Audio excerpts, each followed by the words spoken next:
And it's going to be a rather cold night across Keloland. Low temperatures in the single digits with a couple of low teens out there for good measure, but that's going to be about as good as it gets. The one silver lining, it's not going to be as windy as it has been this afternoon.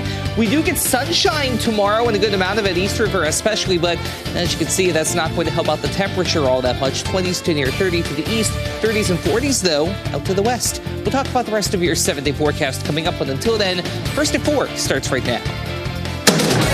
Live from Keloland Media Group.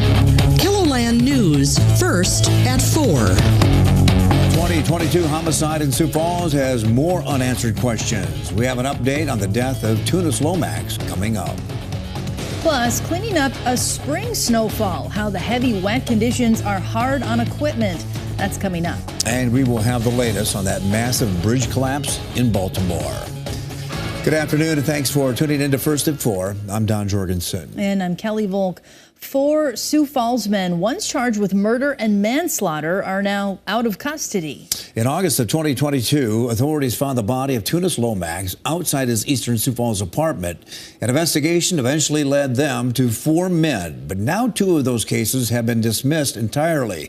Some charges remain for 20-year-old Mohammed Hassan and 20-year-old Hamza Hassan, but not the manslaughter charges. Coming up on Keloland News at 6, Lauren Solik will take a look back at this homicide case and what we now know. A 29-year-old Rapid City man is headed to prison for the 2022 strangling death of his sister. Nicholas Houchin was sentenced to 6 years in prison after pleading guilty to a charge of second-degree manslaughter in the case. Houchin and his sister were in a vehicle on September 9th of 2022 when they started fighting. At the time of the arrest, Houchin's blood alcohol content was more than 3 times the legal limit. The federal conviction of a Sioux Falls man for illegally possessing a firearm and ammunition has been upheld. Mark James Olson claimed that Sioux Falls police didn't prove at trial that he possessed a .380 caliber Glock pistol that they said was in his pants pocket at the time of his arrest. A 3-judge panel for the U.S. 8th Circuit Court of Appeals, however, sided with the district judge. Keloland's Bob Mercer has a closer look at the case. That's on the Capitol News Bureau page right now. Well, we're following developing news on the west side of Sioux Falls. Several fire trucks are responding to a fire just south of Memorial Middle School. Mid-American Energy is also on the scene. The smoke appears to be coming from a townhome. We have a news crew on the scene, and we will bring you more details as soon as they become available. Well, it's a little cool out there. You add in that wind, and it feels nasty out there. It's a little miserable out there, Adam. Did you miss January? Because it's back, at least for today. It'll be back to a lesser extent again tomorrow. And then we try and return to March, and we'll see how well that goes. It is March after all. We do have a decent bit of wind out there. Sioux Falls is a prime example of that with a view downtown. 25 at the airport, but when the wind speed is almost matching the air temperature, yeah, it's pretty windy. Northwest wind at 22 miles per hour, and that is a sustained wind.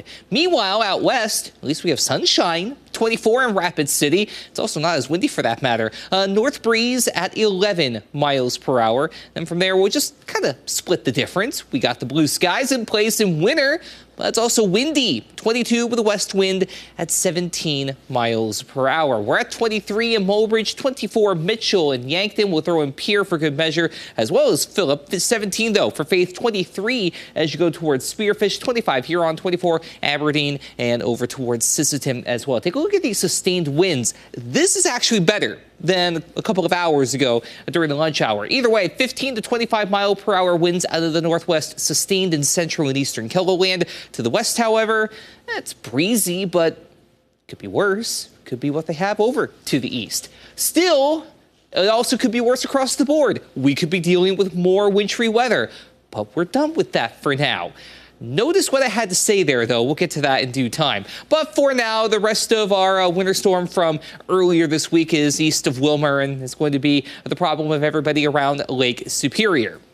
Highs for your day tomorrow, though, like I said, we're not going to get a whole lot of improvement to the east. We're talking about 20s and low 30s in southeastern KELOLAND. Up to the northeast, again, 20s to near 30, but the one silver lining is going to be more sunshine. So that's going to maybe help out a little bit. It's also going to help eat away at that snowpack as well. That late March sun angle is really going to come in handy. Meanwhile, to the west, 40s. Even around 50 toward Fall River County and Hot Springs, but that's going to be an outlier. Still, though, that is a sign of what's going to try and come back and stick around as we head toward the end of the week and Easter weekend for that matter. But there are going to be a few hiccups on the way. We'll talk about that as we head through the hour. All right, thanks, Adam. Well, the weather has been a real mixed bag lately. First came the rain, then the snow, and now the wind.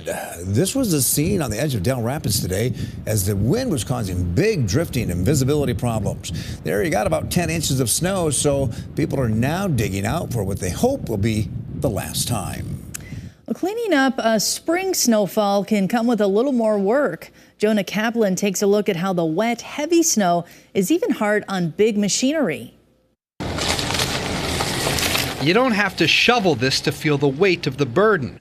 Plow driver Dave Gray said his routes took him 10 hours last night. Pushing concrete, and you can break CV axles, drive shafts, transmission, just about anything on these trucks can go at any time when you're pushing snow like this. And that's exactly what happened to one of Dave's crew on an overnight job in Golden Valley. I pulled up to my first driveway and turned on the blower, backed up to the garage, and I blew about 2 feet of snow, and it shut off. Clunk, clunk, clunk, clunk.